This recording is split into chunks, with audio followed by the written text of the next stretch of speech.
नमस्कार, मैं हूं सचिन श्रीवास्तव और आप मेरे साथ देखेंगे आजमगढ़ और पूर्वांचल से जुड़ी खास खबरें। अगर हमारी खबर आपको अच्छी लगे तो हमारे फेसबुक पेज एबीसी चैनल को फॉलो करें और यूट्यूब चैनल को सब्सक्राइब करें। खबर के प्रायोजक हैं गोमती ग्रामीण निधि लिमिटेड। वर्ष 2016 एक सपना, एक संकल्प और विश्वास की एक नई शुरुआत और 10 वर्षों के गौरवशाली उत्सव ने हमारी इस यात्रा को और भी यादगार बना दिया है। अब हमारा लक्ष्य है उत्तर प्रदेश में 250 से अधिक ब्रांच सेंटर्स व एटीएम मॉडल, 1 लाख से अधिक रोजगार के अवसर और 1 करोड़ से अधिक खुशहाल ग्राहकों तक अपनी सेवाएं पहुंचाना। ब्रांच सेंटर एवं रोजगार के लिए आज ही संपर्क करें। टोनी पोर्ट पुरानी सब्जी मंडी आजमगढ़। आजमगढ़ में बच्चों की शॉपिंग का नया ठिकाना टोनी पोर्ट पुरानी सब्जी मंडी के पास नवजात शिशुओं से लेकर 8 साल तक के बच्चों के लिए कपड़े, खिलौने और जरूरत का शानदार collection. Vasdei memorial hospital civil line Azamgarh. हर माता पिता चाहते हैं कि उनके बच्चे को ऐसा डॉक्टर मिले जो सिर्फ इलाज ही नहीं बल्कि प्यार और अपनापन भी दे। यही भरोसा है वासदेई मेमोरियल हॉस्पिटल के बाल रोग विशेषज्ञ doctor Ankur Agarwal, MBBS, MD paediatric, DMCH पर। Lifestyle furniture Belnadi Azamgarh. Hotel Mangalam एवं marriage hall under flyover Sidhari Azamgarh. Booking open.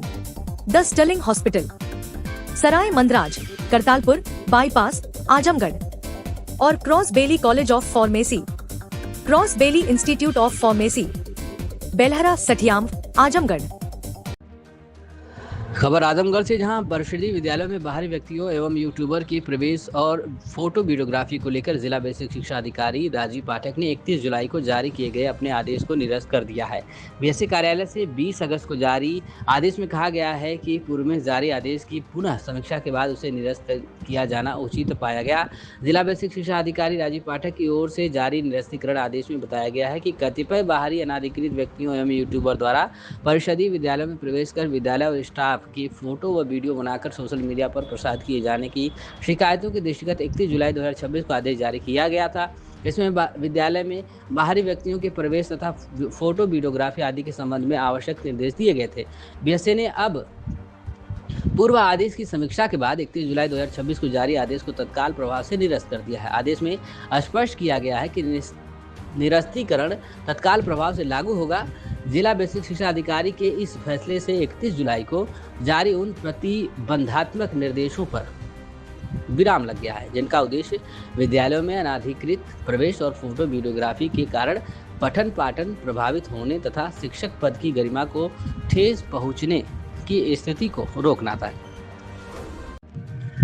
Azamgarh जिले के थाना कंदरापुर क्षेत्र में पुलिस की कार्यशैली को लेकर सामने आ रही जन शिकायतों के विरोध में भाजपा के निवर्तमान जिला उपाध्यक्ष हरिवंश मिश्रा ने सांकेतिक धरना प्रदर्शन किया। उन्होंने मुख्यमंत्री को शिकायती पत्र भेजकर थाना क्षेत्र से जुड़ी विभिन्न शिकायतों की उच्च स्तरीय एवं निष्पक्ष जांच कराने की मांग की है। हरिवंश मिश्रा ने आरोप लगाया कि कुछ पुलिसकर्मियों की कथित कार्यशैली से आम जनता में असंतोष बढ़ रहा है, जिससे सरकार की पारदर्शी एवं जवाबदेह शासन व्यवस्था की छवि प्रभावित होने की आशंका है। उन्होंने कहा कि कई मामलों में ग्रामीणों की शिकायतों की समुचित जांच किए बिना मुकदमा दर्ज किए जाने तथा पीड़ितों की शिकायतों पर अपेक्षित कार्रवाई नहीं किए जाने की शिकायतें सामने आ रही हैं। भाजपा नेता ने कुछ मामलों में थाना पुलिस पर कथित रूप से धन उगाही कर पीड़ितों को न्याय से वंचित रखने के आरोप भी लगाए हैं। उन्होंने 17 अगस्त की रात चोरी के प्रयास, मढ़िया गांव में मारपीट एवं उपचार से जुड़े प्रकरण, मंदुरी बाजार में गरीब व्यक्ति पर कथित हमले तथा बरजी गांव के एक अन्य विवाद का उल्लेख करते हुए इन मामलों की निष्पक्ष जांच कराने की मांग की। उन्होंने आरोप लगाया कि कुछ मामलों में वीडियो एवं अन्य साक्ष्यों की समुचित जांच किए बिना ही गंभीर धाराओं में मुकदमे दर्ज किए जाने की शिकायत भी सामने आई है। हरिवंश मिश्रा ने मुख्यमंत्री और वरिष्ठ पुलिस अधिकारियों से पूरे मामले की निष्पक्ष जांच कराकर दोषी पाए जाने वाले लोगों के खिलाफ कार्रवाई तथा निर्दोष लोगों को राहत दिलाने की मांग की है। उन्होंने कहा कि किसी भी स्तर पर भ्रष्टाचार या मनमानी को संरक्षण नहीं मिलना चाहिए। यदि कंदरापुर पुलिस की कथित मनमानी पर रोक नहीं लगी तो वह जनहित में धरना प्रदर्शन जारी रखते हुए मामले को उच्च स्तर तक ले जाएंगे। उनका कहना है कि निष्पक्ष जांच से ही आम जनता का पुलिस पर विश्वास कायम रह सकता है। क्या कुछ कहना है मीडिया से बातचीत में हरिवंश मिश्रा, निवर्तमान जिला उपाध्यक्ष भाजपा का, सुनिए। मुख्यमंत्री जी जितना बढ़िया कार्य कर रहे हैं कि लगातार जनता के सुख दुख में बरोबर अपना भागीदारी कर रहे हैं। इतनी व्यस्ततम समय में भी जनता दरबार लगा के जनता को समय दे रहे हैं और लगातार उन्होंने अधिकारियों को टाइट करने का काम कर रहे हैं कि ये अधिकारी जनता की बात सुने। उनका अनुसरण तो डीएम साहब और कप्तान साहब बहुत बखूबी निभा भी रहे हैं, लेकिन उनके नीचे इतना भ्रष्टाचार करके उनका अपनी वर्दी को भी कलंकित कर रहे हैं और सरकार को भी बदनाम करने का कार्य कर रहे हैं ये लोग। तो आज मुझे आके यहाँ पे करना पड़ा। अब देखिए ये इतनी चोट लगी है इस आदमी को और इसका एफआईआर दर्ज नहीं हुआ, लेकिन इसके ऊपर एफआईआर दर्ज हुई। इस तरीके से घटना केवल एसएचओ कंदरापुर को रुपया चाहिए, उनके सिपाहियों को रुपया चाहिए। अगर रुपया मिल जाएगी तो इस तरीके से कांड करेंगे और अपने को कैसे सेव करेंगे आप देख लीजिए। ऐसा ही मामला है। ये मेरे साथ कल दिन भर था। परसों मैं जब लखनऊ से आ रहा था तो ये आदमी मेरे से आकर के ये बात किया, मुझको ले गया और वहाँ पे मौके पे ये सब थे भी नहीं। इसके बाद भी ये लोग जो है जा करके इन सबों का नाम डाल दिए। ये लालगंज में था, लालगंज में इसके बस का टिकट है, लेकिन इसका नाम डाल दिए और लगातार ये कह रहे हैं कि नाम निकल जाएगा। आखिर नाम गया क्यों, गया कैसे? खबर आजमगढ़ से, जहां स्वतंत्रता संग्राम सेनानी एवं मुबारकपुर के पूर्व विधायक स्वर्गीय विश्वनाथ सिंह तथा उनके पुत्र वरिष्ठ पत्रकार स्वर्गीय वेद प्रकाश सिंह लल्ला की पुण्यतिथि पर शुक्रवार को जहानागंज स्थित मैरिज लॉन में निःशुल्क चिकित्सा शिविर, पौध वितरण एवं श्रद्धांजलि सभा का आयोजन किया गया। कार्यक्रम में दोनों विभूतियों के व्यक्तित्व एवं कृतित्व को याद करते हुए उनके योगदान को समाज के लिए प्रेरणादायी बताया गया। चिकित्सा शिविर में जनपद के विभिन्न रोग विशेषज्ञ चिकित्सकों ने अपनी सेवाएं दी। डॉक्टर बीके चौहान ने 170, डॉक्टर चंद्रमोहन ने 65, डॉक्टर एन यादव ने 142, डॉक्टर संतोष सिंह ने 259, डॉक्टर अंकित राज सिंह ने 285 तथा नाक कान एवं गला रोग विशेषज्ञ डॉक्टर प्रदीप ने 137 मरीजों का परीक्षण किया। इस दौरान करीब 1058 मरीजों का निःशुल्क स्वास्थ्य परीक्षण कर उन्हें आवश्यक दवाएं वितरित की गई। इसके साथ ही पर्यावरण संरक्षण का संदेश देते हुए पौधों का वितरण भी किया गया। इसके बाद श्रद्धांजलि सभा में स्वतंत्रता संग्राम सेनानी बाबू विश्वनाथ सिंह एवं वरिष्ठ पत्रकार स्वर्गीय वेद प्रकाश सिंह लल्ला की प्रतिमाओं पर उपस्थित लोगों ने पुष्प अर्पित कर श्रद्धांजलि दी। सभा को संबोधित करते हुए भाजपा के पूर्व जिलाध्यक्ष देवेंद्र सिंह ने कहा कि आज़ादी की जंग में सक्रिय भूमिका निभाकर विश्वनाथ सिंह ने इस क्षेत्र को राष्ट्रीय स्तर पर पहचान दिलाने का कार्य किया। भाजपा के पूर्व जिलाध्यक्ष हरिंद्र सिंह ने कहा कि एक ही गांव की माटी में जन्मी इन दोनों विभूतियों ने अपने अपने क्षेत्र में उल्लेखनीय योगदान देकर समाज में अपनी विशिष्ट पहचान बनाई, जिस पर क्षेत्रवासियों को गर्व है। पूर्व विधायक स्वर्गीय विश्वनाथ सिंह के बड़े पुत्र एवं स्वर्गीय वेद प्रकाश सिंह लल्ला के बड़े भाई जयप्रकाश सिंह ने भावुक होकर कहा कि आज़ादी की लड़ाई के दौरान उनके पिता के नेतृत्व में दर्जनों लोगों ने मिलकर उस पुल को तोड़ दिया था जिसके रास्ते से अंग्रेजी सेना इस क्षेत्र में प्रवेश करना चाहती थी। उन्होंने कहा कि स्वतंत्रता संग्राम में विश्वनाथ सिंह का योगदान सदैव स्मरणीय रहेगा। श्रद्धांजलि सभा को प्राथमिक शिक्षक संघ के ब्लॉक अध्यक्ष अनिल सिंह, विजय बहादुर सिंह, लेखक श्याम सुंदर सिंह, प्रणीत श्रीवास्तव सहित अन्य वक्ताओं ने भी संबोधित किया। अध्यक्षता मुस्तफाबाद के पूर्व प्रधान ओम प्रकाश सिंह ने तथा संचालन शिक्षक नेता कमलेश राय ने किया। सांस्कृतिक कार्यक्रम में अलंकार सिंह कौशिक ने प्रस्तुति दी। कार्यक्रम के मुख्य आयोजक स्वर्गीय लल्ला सिंह के पुत्र वर्षम प्रताप सिंह ने सभी आगंतुकों के प्रति आभार व्यक्त किया। पुण्यतिथि के अवसर पर भाजपा गोरखपुर क्षेत्रीय अध्यक्ष विनोद राय, भाजपा नेता अखिलेश मिश्रा गुड्डू, जहानागंज ब्लॉक प्रमुख रमेश कनौजिया, सठिया प्रमुख अरविंद सिंह, कांग्रेस नेता प्रवीण सिंह आदि उपस्थित रहे।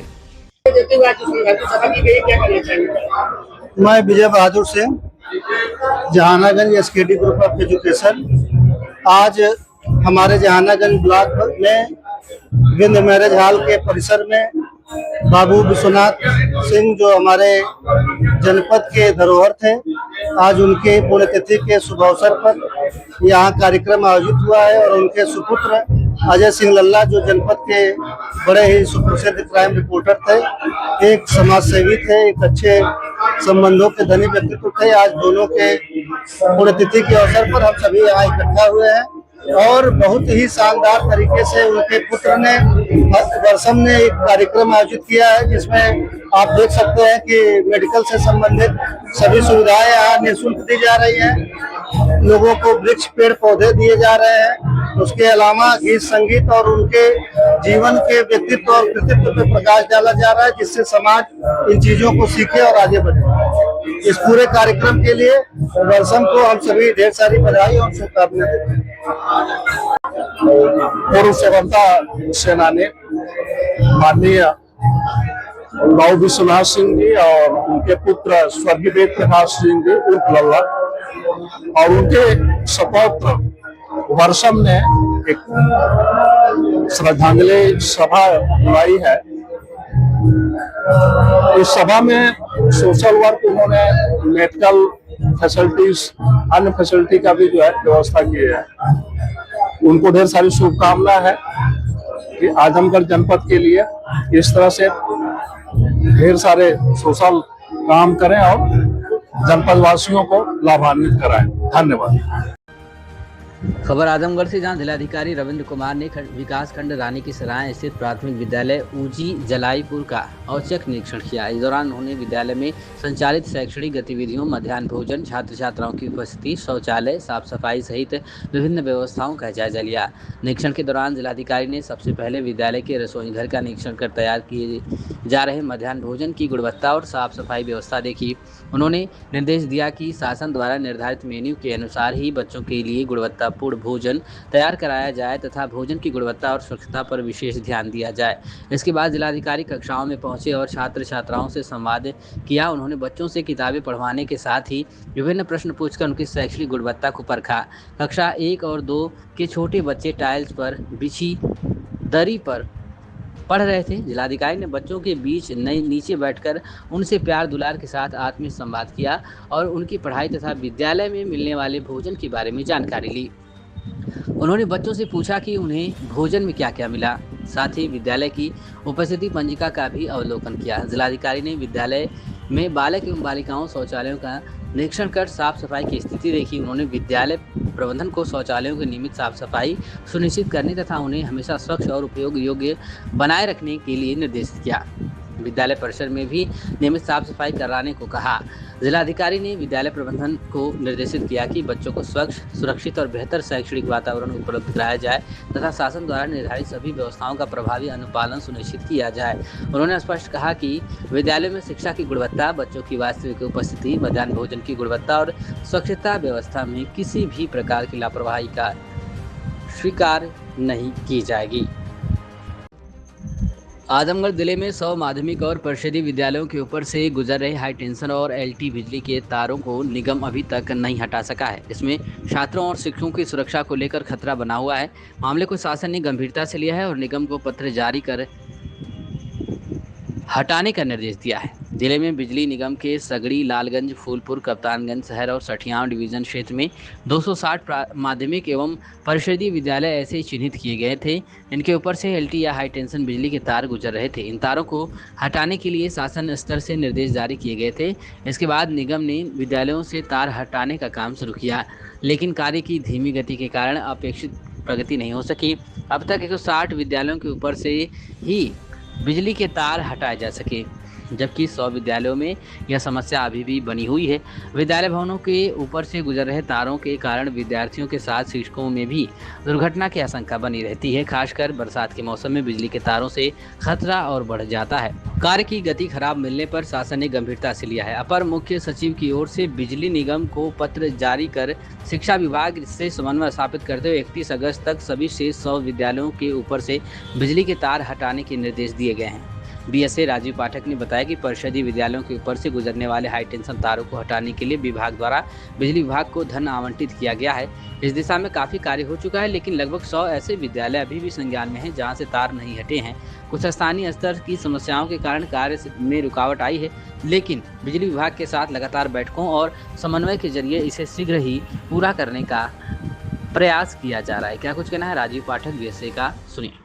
परिषदीय विद्यालय से ऊपर जो जाने वाले तार हैं उनको हटाने के लिए विभाग ने बिजली विभाग के लिए धन आवंटित किया है, तो कितना काम हुआ है? इसमें भी काफी काम हो चुका है। कुछ विद्यालय हमारे बचे हुए हैं जहां से जो है हाई टेंशन तार नहीं हटा है, और हम लोग लगातार जो है आपस में समन्वय करके प्रयास ये कर रहे हैं कि शीघ्र ही वो हट जाए। कितने सर विद्यालय रहे जिन हाई टेंशन तार से जो है लगभग अभी 100 विद्यालय जो है संज्ञान में आ रहे हैं कि जहाँ से नहीं हटा है, थोड़ा सा कुछ इशू आ रहा है स्थानीय स्तर का, तो हम लोग प्रयास करके एक साथ मिलकर कार्य कर रहे हैं। सर, बिजली विभाग से किस तरीके से कम्युनिकेशन स्थापित किया जा रहा है? नहीं, बिल्कुल सारी मीटिंग्स में हम लोग साथ बैठते हैं और जो है कम्युनिकेशन के साथ हम लोग प्रयास कर रहे हैं कि शीघ्र ही ये कंप्लीट हो जाएगा। बड़ी खबर आजमगढ़ से, जहां जिलाधिकारी रविंद्र कुमार ने शुक्रवार को अटल आवासीय विद्यालय गंभीर वन का आकस्मिक निरीक्षण किया। इस दौरान उन्होंने विद्यालय की शैक्षिक व्यवस्था, छात्रावास, भोजन, स्वच्छता और अग्नि सुरक्षा सहित विभिन्न व्यवस्थाओं का जायजा लिया। कक्षाओं में पहुंचकर छात्र छात्राओं से आत्मीय संवाद करते हुए जिलाधिकारी शिक्षक की भूमिका में नजर आए। जिलाधिकारी ने बच्चों से उनकी पढ़ाई, विभिन्न विषयों में रुचि, पढ़ाई के दौरान आने वाली समस्याओं और भविष्य के लक्ष्य के बारे में जानकारी ली। उन्होंने छात्र छात्राओं को मन लगाकर पढ़ाई करने तथा अपने रुचि के क्षेत्र में निरंतर मेहनत कर निर्धारित लक्ष्य हासिल करने के लिए प्रेरित किया। उन्होंने कहा कि बच्चों को के सर्वांगीण विकास के लिए शिक्षा के साथ उनकी प्रतिभा और रुचियों को बढ़ावा देना भी जरूरी है। निरीक्षण के दौरान जिलाधिकारी संगीत की कक्षा में भी पहुंचे। उन्होंने संगीत में रुचि रखने वाले छात्र छात्राओं से विभिन्न वाद्य यंत्र बजवाकर उनकी प्रतिभा देखी और उनका उत्साहवर्धन किया। उन्होंने बच्चों की प्रतिभा की सराहना करते हुए नियमित अभ्यास करने के लिए प्रेरित किया। जिलाधिकारी ने विद्यालय में छात्र छात्राओं को उपलब्ध कराए जा रहे भोजन की गुणवत्ता की भी जानकारी ली। उन्होंने बच्चों से सीधे संवाद कर भोजन के मेन्यू, गुणवत्ता और नियमितता के संबंध में फीडबैक लिया। इस संबंधित अधिकारियों को निर्देश दिया कि बच्चों को निर्धारित मेन्यू के अनुसार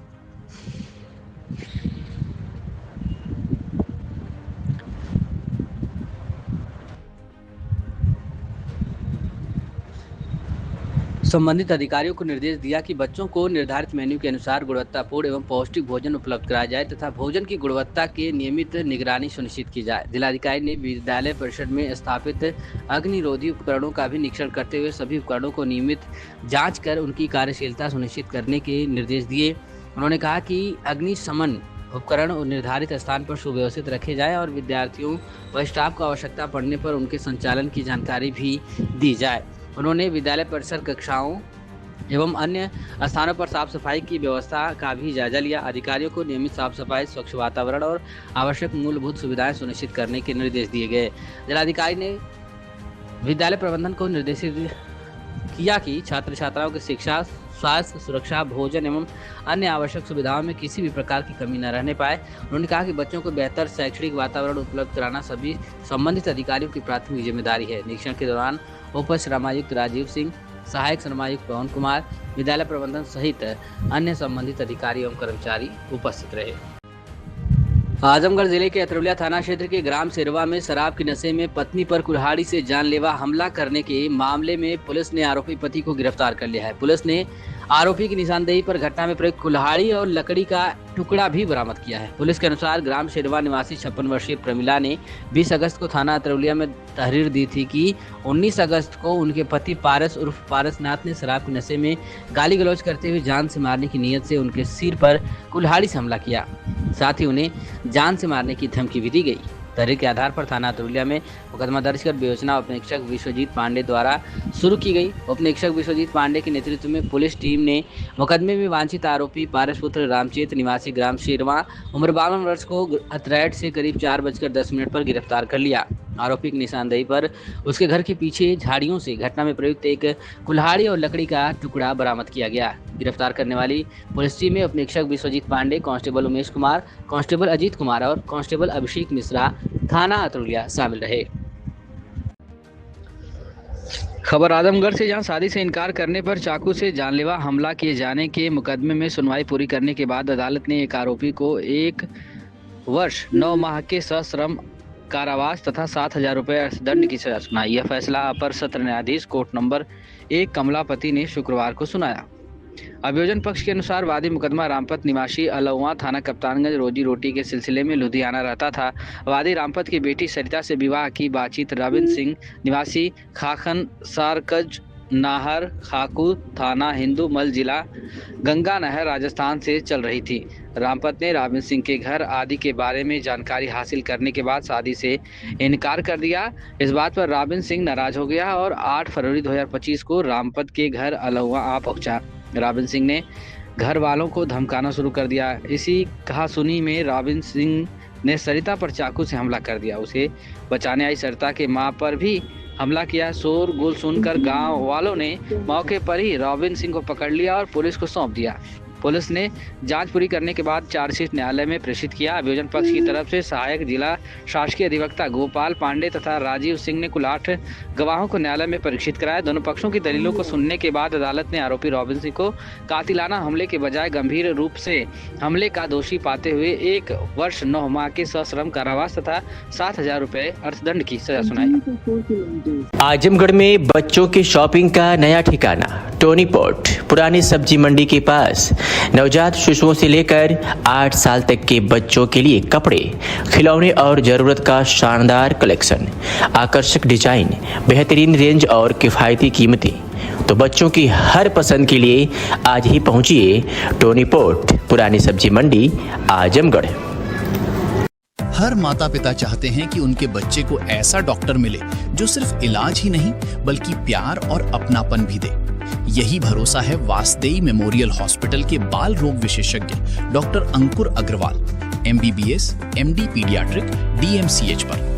छोटे से छोटे स्वास्थ्य की समस्या हो या नियमित चेकअप, यहाँ हर बच्चे की देखभाल पूरे समर्पण के साथ की जाती है। आपके बच्चों का स्वास्थ्य हमारी जिम्मेदारी। आज ही अपना अपॉइंटमेंट बुक करें 9369 988 149।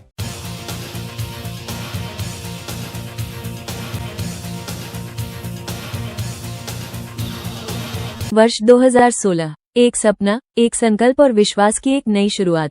आज गोमती ग्रामीण निधि लिमिटेड उत्तर प्रदेश में लगातार बढ़ते ब्रांच सेंटर्स, आधुनिक सेवाओं और समर्पित टीम के साथ विश्वास की नई पहचान बन चुकी है। हजारों खुशहाल ग्राहक, शानदार शाखा उद्घाटन और 10 वर्षों के गौरवशाली उत्सव ने हमारी इस यात्रा को और भी यादगार बना दिया है। अब हमारा लक्ष्य है उत्तर प्रदेश में 250 से अधिक ब्रांच सेंटर्स व ATM मॉडल, 1 लाख से अधिक रोजगार के अवसर और 1 करोड़ से अधिक खुशहाल ग्राहकों तक अपनी सेवाएं पहुंचाना। ब्रांच सेंटर एवं रोजगार के लिए आज ही संपर्क करें 9305061484 9250129316। गोमती ग्रामीण निधि लिमिटेड, हर घर गोमती, घर घर गोमती। Lifestyle furniture, Belnadi, Azamgarh. सभी प्रकार के फर्नीचर एवं इलेक्ट्रॉनिक सामानों की भरपूर रेंज उपलब्ध। हमारे यहाँ EMI की सुविधा 0% ब्याज पर उपलब्ध। इलेक्ट्रॉनिक सामानों में LED TV, refrigerator, washing machine, air conditioner, air cooler, deep freezer, water cooler, mixer juicer, iron, fan, induction, battery, inverter, electric geyser, gas geyser, आटा चक्की इत्यादि। फर्नीचर के सामानों में बेड, गद्दा, सिंगारदान, अलमीरा, sofa, table, chair, rack, stool, संदीली, सीढ़ी, डाइनिंग टेबल, झूला आदि। शादी विवाह की हो तैयारी या ऑफिस और घर के लिए सामानों की करनी हो खरीदारी, पहुंचिए लाइफस्टाइल फर्नीचर, बेलनाडी, आजमगढ़।